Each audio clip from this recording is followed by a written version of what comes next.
Hello there, welcome to the Football Block. My name is Brandon, and today we are going to react to my predictions to both the third place match of the Copa America as well as the final. If that sounds interesting, let's hop right into it.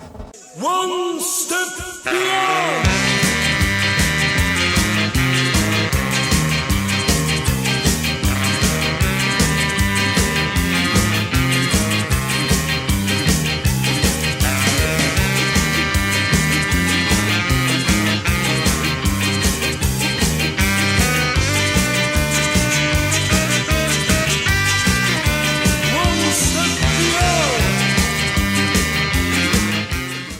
Alright, so the 2021 Copa America has officially ended. Overall, it was a very controversial tournament for a plethora of reasons, and it got off to a shaky start, but in my opinion, once the knockout stages started, it was an amazing tournament. Every game was great from that point on. So anyway, now we have here, as you can see on my screen, the third place match between Colombia and Peru, and we're going to react to my predictions as well as analyze the match and see how it all went down. So I initially said that it would end up as a 1-1 draw and that Peru would go through on penalties. I said that Colombia would score first through Luis Diaz. I said he was going to have a great game. And then just when it looked like Colombia was going to sneak away with a 1-0 win, that La Padula would score a late equalizer, and it was going to be a really tight game, really violent, not that many goals at all.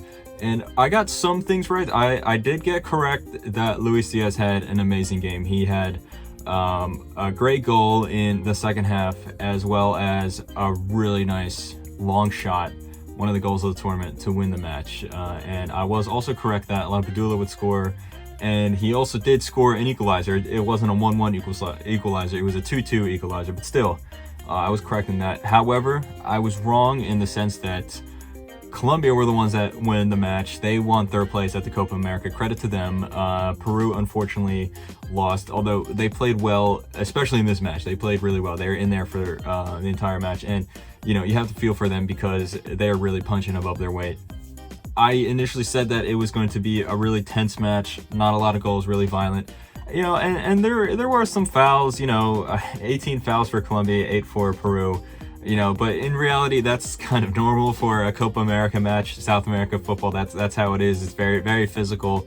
And there were a lot of goals, actually. Now, it wasn't really an end-to-end match, but both their teams took their chances well. They were both very clinical.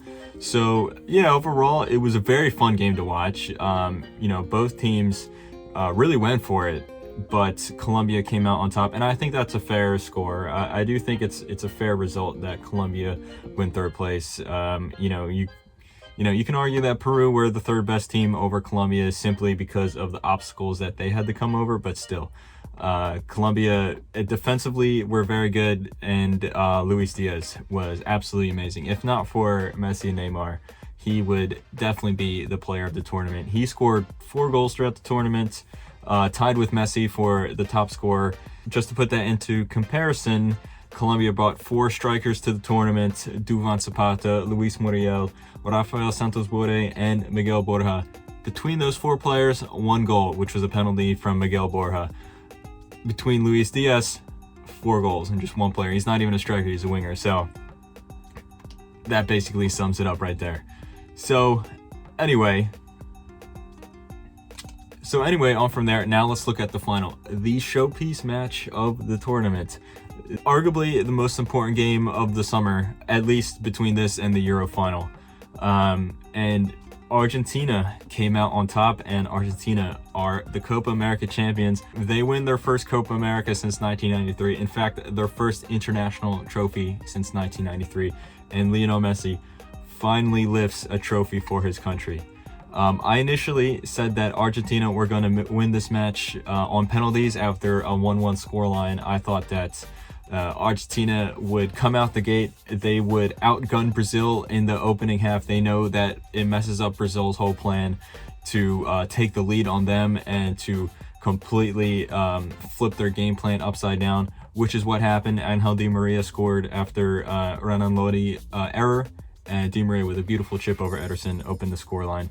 I initially thought that Argentina would disorient Brazil and that Brazil would look kind of out of sorts throughout the first half, which is what happened. But I expected Brazil to really click into form in the second half, as we've seen throughout this tournament and as we've seen under Chicha. I really expected them to grind down Argentina and to gain an equalizer, and then from there on bring the match to extra time and eventually the penalties. That didn't happen. Brazil did not look that strong as I thought they were going to be. They kind of just looked really flat. They looked fatigued, and even still they did create a lot of chances, but Argentina were amazing in defense. Brazil switched their formation going into the second half. They did get on the ball a lot more, but Argentina defended really well. Argentina defended like the historical Argentina of the past, where they really used their physicality. They were really violent, really bloody, really intense, and they cut down Neymar, they cut down Gabigol, they cut down Richarlison. Lots of fouls, as you can see here. 22 fouls from Brazil, 19 from Argentina.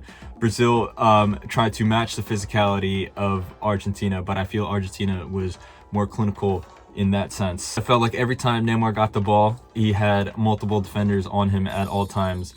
Romero was really great, even though he came back from a long injury. Otamendi, who is a player that is often criticized a lot, a player that I criticize a lot, was very good today, very well. And then Emilio Martinez, every time the ball got past the defenders, he stood up tall. He saved a really nice shot from Richarlison, and he saved an amazing volley from Gabigol. Tipped it over the top with his fingertips in the dying moments of the match, sealing the victory for Argentina. Even though Messi could have killed off the game with a 1-1 opportunity in which he kind of slipped and dropped the ball, but still, it didn't matter in the end, as Argentina win 1-0 and conquer South America for the first time in over 2 decades. I think this is a fair score overall. I think Argentina were the best team in the tournament, especially when you consider the knockout stages up until now. That they started off the tournament a little rocky. You know, they were good from the first game to the last, but there was still a lot of room for improvement, especially in that 1-1 draw with Chile, whereas Brazil kind of hit the ground running and then just steamrolled everyone up until the knockout stages, where it looked like they were a little fatigued. Maybe it got to their heads a little bit, maybe they got a little full of themselves, whereas Argentina grew into the tournament the complete opposite, where they just went on an upward slope all the way to the top. And Messi had an insane tournament, probably his best Copa America. You can even argue his best ever performance at an international tournament. 4 goals, 5 assists, golden ball winner, no doubt. Important goals and important assists. And the ironic thing is, he didn't really have that great of a game in the final. You know, it wasn't a bad game for Messi, but judging by his high standards, he wasn't really involved as much. But if you look back at all these finals, Argentina lost the 2007 Copa America final, the 2015 and 16 Copa America finals, as well as the 2014 World Cup final.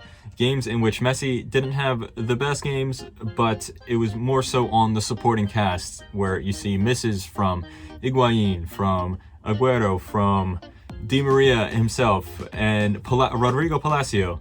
And yet in this game, the one difference was that the supporting cast was there to assist Messi. And Di Maria scored a beautiful goal, which in the end toppled Brazil. Very deserved win for Argentina. And even before Messi's time, Argentina had numerous falls. They lost in the Confederations Cup to Denmark back in 1994. They lost in the 2004 Copa America final to Brazil as well. They've had numerous times, like the 2010 World Cup, where their squad was arguably the best in the world, at least in the top 3, and then because of mismanagement, because of the team just not working together, they collapsed. Same thing at the 2018 World Cup, although to be fair, by that time, the squad was nowhere near as strong as past iterations. Even still, you look at this team now, it's a good squad. It's much better than the team in 2018, but it is miles away from, 2007 or 2010. And the difference between this team and those teams is this team in 2021 really worked together. They had a style that they were able to build their team around.